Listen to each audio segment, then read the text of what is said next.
विश्वास नेता पे आज अपने भाषण में सवाल उठा रहे थे कि प्रधानमंत्री और राष्ट्रपति का जो क्राइटेरिया हाँ, बिल्कुल वो पूरे देश को जानना चाहिए। पहला बात राष्ट्रपति, मैं उनको नमन करता हूँ, वो महामहिम है, वो राष्ट्र की इस देश की प्रथम नागरिक है। उनके प्रति मेरा आदर, उनके प्रति मेरा शीश सतबार झुक के उनको वंदन करते हैं। लेकिन एक भारत देश का संविधान जो है, वास्तविक प्रधान जो होता है वो प्रधानमंत्री होते हैं, लेकिन संवैधानिक प्रधान जो होते हैं वो राष्ट्रपति होते हैं। और अगर हम देश को अगर गिने जाए, हमारी आबादी मान के चलिए अनुमान 1 अरब 40 करोड़ के आसपास है अनुमान। अगर उसमें हम किसी को 1 नंबर पर रखेंगे, वरीयता देंगे, तो वरीयता राष्ट्रपति को जाएगी 1 नंबर का। 2, 3, 4 मास में प्रधानमंत्री नहीं आएंगे, यानी वरीयता के आधार पर प्रधानमंत्री टॉप 10 में आ सकते हैं। मैं 5 तक पढ़ा हूँ, वहाँ प्रधानमंत्री का स्थान नहीं है। यानी राष्ट्रपति जो होते हैं वो देश के प्रथम नागरिक होते हैं। यानी इस देश में एक प्रोटोकॉल है, यदि किसी कार्यक्रम में राष्ट्रपति अतिथि बन के जाएंगे तो उस कार्यक्रम में प्रधानमंत्री को पहले जाना होगा, और दूसरी बात उनको राष्ट्रपति के स्वागत में खड़ा होना होगा। और ये हमारे राजा साहब को पसंद नहीं है। माननीय यशस्वी चक्रवर्ती सम्राट, देवों के देव सम्राट हमारे जो हैं आदरणीय श्री नरेंद्र मोदी जी, ये कहीं ना कहीं अपने आप को राजा मानते हैं, और ये उनमें उनका कसूर नहीं। माननीय प्रधानमंत्री का 30% जनता भी चाहती है कि वो राजा बन जाए। तो ये मैंने कोई गलत बात नहीं कहा है। मैं बार बार कहूँगा, मैं नरेंद्र मोदी नो डाउट अभी देश के दुनिया के लोकप्रिय लीडर हैं, लेकिन आपको जो उनकी नीतियां हैं उनको समझना होगा। ये राष्ट्रपति का प्रोटोकॉल होता है। ठीक है, चलिए राम मंदिर की अभी बात नहीं करता हूँ। संसद का उद्घाटन हुआ था, संसद के उद्घाटन में राष्ट्रपति मैडम क्यों नहीं आई भाई? या फिर संसद के उद्घाटन के समय जो राष्ट्रपति थे क्यों नहीं पहुंचे, वहां भी प्रधानमंत्री क्यों पहुंचे? क्योंकि प्रोटोकॉल यही कहता है कि राष्ट्रपति अगर आएंगे या फिर आएंगी तो उनको खड़ा रहना पड़ेगा प्रधानमंत्री को, और उनका वेलकम करना होगा। और जो फिलहाल वर्तमान के हमारे प्रधानमंत्री जो अपने आप को सर्वघोषित राजा मानते हैं, मानना भी चाहिए भाई। जब 30% आबादी उनको मान रही तो हम और आप कौन होते हैं? तो ये तो प्रोटोकॉल, हमने कोई गलत नहीं बोला है। दादा, जब छात्र 31 जनवरी को जब आंदोलन करने जा रहे थे तो आपने कहा था कि हम छात्रों के साथ हैं, और अभी छात्रों के 15 छात्रों के ऊपर FIR दर्ज हो गया, तो इसमें आप क्या कहना चाहेंगे? अरे अभी भी साथ है। तो जैसे लोग कह रहे हैं कि अभी तक जयराम महतो का स्टेटमेंट नहीं आया। क्या बोल रहे, कल भी बोले, आज भी बोले। आप लोग का एक बात हम बोले, मीडिया वालों के लिए आपसे रिक्वेस्ट होगा कि आप लोगों के अनुसार मत चलिए। आप लोग एकेडमिक लोग हैं, हमारे लोग बहुत सारे हैं जो एजुकेटेड नहीं है, जो मैंने अप टू डेट नहीं रहते। आप जब अप टू डेट है, जिस दिन से आंदोलन हुआ है लगातार हम मीडिया में बयान दे रहे हैं, तो फिर आप कैसे ये सवाल कर सकते हैं भाई? पोस्ट आया हुआ था। क्यों पोस्ट पे आपको जाना? आप फैक्ट चेक क्यों नहीं करते? मीडिया का पहला काम होता है फैक्ट चेक करना। आप फैक्ट चेक की क्यों नहीं बात करते? हम जब से ये मूवमेंट हुआ है तब से हम स्टेटमेंट दे रहे हैं, तो आप मेरा पक्ष रखिए उसके पोस्ट को लेकर कि नहीं जयराम महतो का स्टेटमेंट है। आप लोग मीडिया को मैं बार बार कहता हूँ, मैं पढ़ा लिखा तबका मानता हूँ, मैं एकेडमिक मानता हूँ। और आप अगर एकेडमिक होने का परिचय नहीं देंगे तो दुर्भाग्य नहीं होगा कि आप किसी के फेसबुक पोस्ट पर आ गए जिसको 2 लाइक नहीं मिलता है और सवाल करने आ गए। यार फेसबुक तो 10 लाख, हमारे फ्रेंड में 1,59,000 लोग हैं, तो आप उनके सवालों को लेंगे हमसे?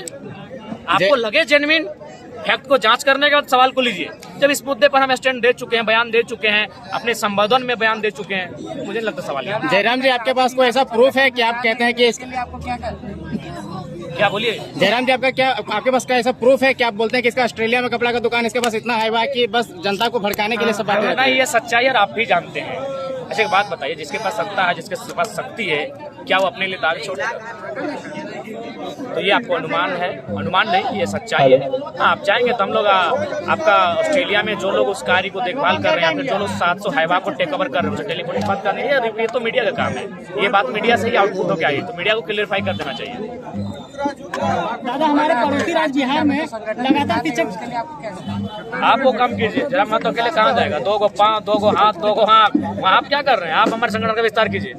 दादा, हमारे पड़ोसी राज्य बिहार में लगातार शिक्षक की बहालियां निकली जा रही है, मगर हमारे झारखंड में 26,000। बिहार में निकलेंगे ही निकलेंगे। वहाँ एक ही लाइन है, बिहार में बिहारी फर्स्ट, बाकी सेकेंडरी। लेकिन झारखंड में अगर बोलते हैं झारखंडी फर्स्ट तो सबके पेट में दर्द हो जाता है। देखिए, झारखंड को दीमक की तरह, खोखले की तरह चाट चुके हैं। यहाँ आउटसोर्सिंग के माध्यम से आपको तो सरकारी नौकरी दिखता है, जहाँ सरकारी नहीं आउटसोर्सिंग वहाँ देखिएगा, वहाँ 100% बाहर के लोग कब्जा कर बैठे हैं। तो ये तभी होगा जब झारखंड की सरकार बनेगी और एक डिसीजन ऐसा लेगी, भले लोग नाराज होंगे, लेकिन झारखंड के जब डिसीजन लिया जाएगा तभी इन समस्याओं का समाधान। दादा, कुछ दिन पहले सूर्य सिंह बैसरा जी का इंटरव्यू लिए थे हम, उन्होंने बोले हैं कि जयराम महतो को हमसे मिलने बोलिए, तीसरा मोर्चा का ये करेंगे, गठबंधन करेंगे, तीसरा मोर्चा बनाएंगे, ये बोले थे, तीसरा मोर्चा बनाएंगे। वो कोच है, कोच के रूप में उनका स्वागत है। चलिए, बहुत बहुत धन्यवाद। देखिए, सबसे पहला बात है, हम किसी व्यक्ति को हटाओ बचाओ वाला बात नहीं करेंगे। हम एक ऐसी व्यवस्था की बात करेंगे जो विश्वसनीय हो। अभी मैं आपको छत्तीसगढ़ का उदाहरण देता हूँ। छत्तीसगढ़ में बाकी राज्य में चुनाव पर क्या हुआ नहीं हुआ, लेकिन छत्तीसगढ़ में भारतीय जनता पार्टी इसलिए चुनाव जीतना चाहती थी क्योंकि वहाँ अडानी को हंसदेव का जंगल चाहिए था। ये लोकतंत्र के लिए शुभ संकेत नहीं है। झारखंड में बार बार संकट क्यों आ रहा है, ये अभी आपको बता देना चाहते हैं, क्योंकि चाहते हैं कि भारतीय जनता पार्टी का राष्ट्रीय शासन लगे और अडानी का जो कोल ब्लॉक है जिसका विस्तार करने के लिए ग्रामीण रोक रहे हैं, इसे बड़का गांव गोंदलपुरा वहाँ आसानी सुविधा, और ये लोकतंत्र के लिए शुभ संकेत नहीं है। इसीलिए मेरा मानना है अगर आप सत्ता में हैं, आप अगर शक्ति में हैं तो लोगों के लिए हितार्थ के लिए रूल बनाइए। एक आदमी के लिए देश मत चलने दीजिए, एक व्यक्ति के लिए देश मत चलने दीजिए। हंसदेव जंगल में हजारों आदिवासी रहते हैं, हजारों जीव जंतु जंगली लोग रहते हैं, जंगली पशु रहते हैं, माफ कीजिएगा जंगली पशु रहते हैं, जीव जंतु रहते हैं, नाना प्रकार का मैंने वहाँ औषधि पाया जाता है। तो एक व्यक्ति के लिए इनका समूल नाश न किया जाए। नया मुख्यमंत्री के बारे में दो शब्द। देखिए, नया मुख्यमंत्री जब नए आए हैं तो उनका पहले स्वागत करते हैं और उनको संदेश देंगे कि बायस्ड होकर काम ना करें।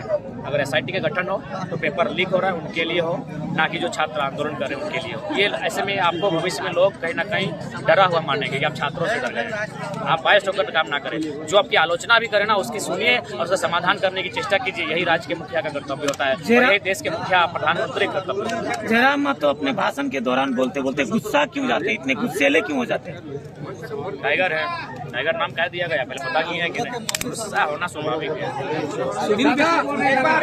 इनसे बात कर लीजिए थोड़ा सा। दादा, आपका नाम बेसरा जी कह रहे थे कि टाइगर ये सब नाम नहीं रखना चाहिए इंसान को, जानवर का तो उनको भी बोलिए कि सूरज तो सूरज का नाम है, आप कहे रख लो, भी तो इंसान का नाम है। मीडिया वालों बार बार कहते हैं अच्छी बात होती है, इंसान का कोई नाम है बस मानो, लेकिन चूंकि इंसान श्रेष्ठ है इसीलिए उसने जो भी नाम लिया है वो किससे लिया है? पर्यावरण से लिया है, जीव जंतुओं से लिया है, जंगल से लिया है, नदी से लिया है। किसका नाम है? ऐसे एक बात बताइए, किसका नाम है जो उसका नाम है? किसका नाम है जो उसका नाम है? बताइए। दीपक है तो दीपक दिया का नाम है, दीपक दिया का नाम है, प्रदीप दिया का नाम है। मेटाफर है, मेटाफर है, इंग्लिश में मेटाफर आता है। बिल्कुल, किसका नाम उसका है बताइए? सूरज सिंह बेसरा में जो सूरज है तो सूरज का नाम है, वो आपका नाम कहाँ है? गलत बात है भैया। आप अगर सिंह लिए, जिसे बहुत अपना नाम सिंह लिखता है वो तो खुद सिंह लिखते हैं, एकदम महापुरु जी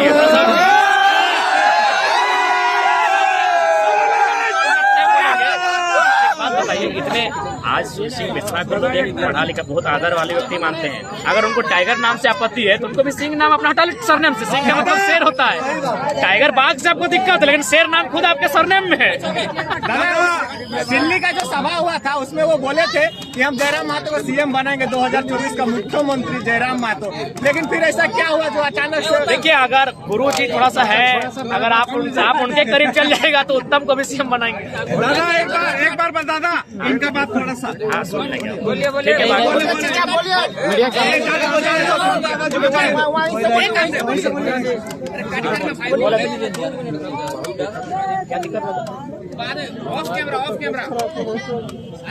ठीक है, ठीक है, ऑफ कैमरा। ऑफ कैमरा नहीं ठीक है, ऑफ कैमरा में वार्ता होता है। रुक